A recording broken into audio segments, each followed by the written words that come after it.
यो एकदमसँगले चाहिँ यहाँ हामीले XCMG क्रेनको बेरिङ चाहिँ प्रब्लम आएर अहिले यो बेरिङ रिपेयरिङ गर्ने काम चाहिँ भइराखेको छ। हाम्रो दीपक आस्याङ चाहिँ हेड मेकानिक उहाँ बेरिङ हाल्दै हुनुहुन्छ हैन।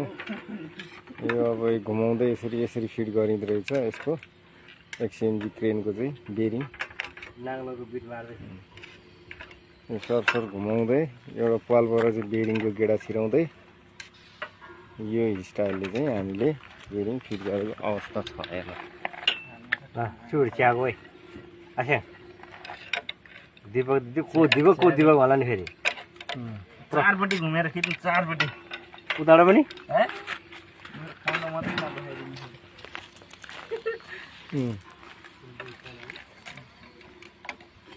अनुहारै तपाईँ राम्रोसँग देखाएको छैन। यता एकचोटि हेर्दै हुन्थ्यो। हो